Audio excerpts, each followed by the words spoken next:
Então veja, Gilmar, não somente não tem essa história de que os Estados Unidos estão recuando, como também nós temos esse novo desenvolvimento relacionado aos bancos que estão achando que não tem ninguém vindo no que eles estão fazendo. Vamos ver o que o próprio Gilmar Mendes está falando sobre isso. Agora sobre as sanções aplicadas pelos Estados Unidos a autoridades brasileiras, e há uns dias falou também sobre uma possível lei anti-embargo, algo assim. A minha pergunta é, enquanto não existe essa legislação, o que os bancos do Brasil podem fazer, aqueles cujas pessoas que foram sancionadas têm contas? Até aqui os bancos têm interpretado que as sanções não são extensíveis ou aplicáveis. É esse o entendimento. Nós tivemos também uma manifestação no Supremo da lavra do ministro Flávio Dino, naquele caso envolvendo a questão da mineração, Mariana, em que ele balizou que essas decisões tomadas por autoridades estrangeiras precisam de ser validadas por autoridade judicial brasileira. Em suma, são questões que certamente podem vir a ser discutidas no futuro. Eu agradeço aqui, Gilmar Mendes, a confissão de que os bancos brasileiros estão, até o presente momento, deixando de aplicar a lei Magnitsky na sua plenitude, por interpretarem que as sanções não são aplicáveis ao Brasil. E isso é engraçado, porque uma vez que tem operações dos Estados Unidos e estão debaixo da jurisdição americana, esses bancos são sim tratados pela lei Magnitsky como US persons e, portanto, devem cumprir todas as sanções aplicáveis e aplicadas pelo OFAC. Mas eu sei que tem muita gente com Paulo Figueiredo Derangement Syndrome. Se eu falar, tem gente que vai escolher não acreditar. Então eu vou deixar alguém falar por mim. Por isso, eu vou ler aqui a carta que o congressista do partido do Donald Trump, o Partido Republicano, enviou ontem, e que se tornou pública hoje, ao secretário do Tesouro dos Estados Unidos, Scott Bessent. E essa carta se tornou pública hoje e realmente é impressionante. Diz, está aqui assinada pelo Congresso dos Estados Unidos, Câmara dos Representantes, 1º de outubro de 2025, a honorável Scott Bessent, secretário do Tesouro, a honorável Badray Smith, diretor do OFAC. Prezado secretário Bessent e diretor Smith, como membro do Congresso, escrevo para expressar séria preocupação e solicitar esclarecimentos sobre recentes sanções impostas pelo Global Magnitsky contra o ministro Alexandre de Moraes do Supremo Tribunal Federal do Brasil. Essa designação, anunciada pelo OFAC em 30 de julho de 2025, é inédita na política externa dos Estados Unidos. Nunca antes um juiz em exercício da mais alta corte de uma nação estrangeira havia sido sancionado sob essas autoridades. A base para a designação, graves violações de direitos humanos internacionalmente reconhecidos, incluindo a supressão de liberdade de expressão e do devido processo, levanta questões fundamentais sobre o Estado de Direito e a governança no Brasil. Ao mesmo tempo, a presença contínua de um indivíduo sancionado em posição tão alta de autoridade judicial cria riscos de conformidade para cidadãos e instituições dos Estados Unidos que operam em um dos maiores mercados emergentes para investimento americano. Prestem atenção.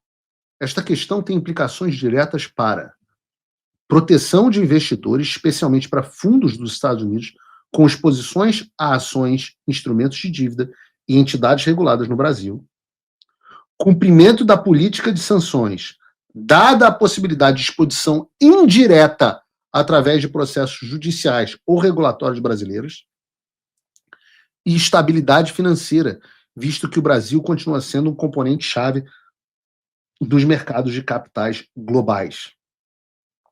À luz dessas preocupações, solicito respeitosamente que o Departamento e o OFAC forneçam respostas às seguintes questões. 1. Obrigação de conformidade. Quais obrigações específicas se aplicam a instituições financeiras, fundos e gestores de ativos dos Estados Unidos quando o juiz sancionado permanece ativo no Supremo Tribunal Federal do Brasil? 2. Exposição indireta.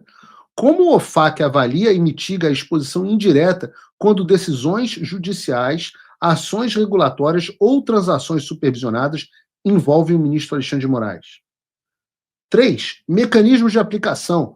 Quais medidas serão tomadas para garantir que os cidadãos dos Estados Unidos não se tornem inadvertidamente não conformes quando decisões legais brasileiras têm a autoridade de um indivíduo sancionado? 4. Coordenação interagências. Em que medida o Tesouro está coordenando com a SEC, e aqui a coisa fica muito séria, a gente está falando do Security Exchange Commission, é a CVM americana, que trata das ações do mercado de capitais, o Federal Reserve, ou o FSOC, para avaliar os riscos sistêmicos para os mercados dos Estados Unidos decorrentes dessa sanção sem precedentes. 5. Orientação internacional. O OFAC emitirá uma orientação para governos aliados, organismos multilaterais como o FATF, o IOSCO ou partes interessadas do setor privado para reforçar padrões globais de conformidade nessa situação extraordinária? E diz assim: a sanção de um ministro do Supremo Tribunal Federal sobre as autoridades do Global Magnitsky não tem precedente. Suas implicações vão muito além do Brasil, afetando diretamente investidores dos Estados Unidos, regimes de conformidade e a credibilidade da governança financeira internacional. Orientação clara e detalhada de seus escritórios, portanto, é essencial. Agradeço a sua imediata atenção a este assunto. Aguardo a sua resposta rápida e abrangente. Semper Fi, que é o lema dos Marines, Semper Fidelis. Rich McCormick, membro do Congresso. Então veja, Gilmar, não somente não tem essa história de que os Estados Unidos estão recuando, como também nós temos esse novo desenvolvimento relacionado aos bancos que estão achando que não tem ninguém vendo o que eles estão fazendo. O que o Rick McCormick pediu é simples. Já que os bancos brasileiros estão interpretando de forma alucinada a lei Magnitsky, eu peço ao Departamento do Tesouro que cite especificamente as obrigações que eles devem cumprir. Então, eu agradeço muito aqui ao ministro Gilmar Mendes, que nos deu essa confissão de bandeja, dizendo que os bancos não estão cumprindo, pelo menos em parte, a Magnitsky. Certamente, o Departamento de Tesouro dos Estados Unidos vai achar essa informação muito interessante. Agora, se eu fosse da Faria Lima, e eu tenho falado isso, eu estaria de olho.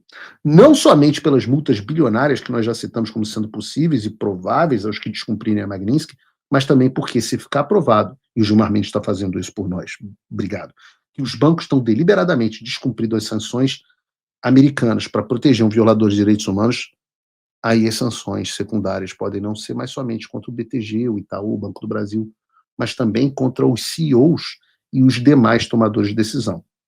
A pergunta que fica, portanto, é a seguinte: até onde a Faria Lima e os seus integrantes estão dispostos a ir para defender Alexandre, em breve Gilmar? Será que eles estão mesmo dispostos a enfrentar as sanções secundárias por causa deles? Veremos. Se tem uma coisa que você não pode negar é: eu entreguei tudo o que eu prometi, e mais. Veio a Magnitsky, vieram os cancelamentos de vistos, as sanções só aumentam e o regime não está aguentando. Pela primeira vez, há esperança. O que está faltando? Bom, talvez só o seu apoio.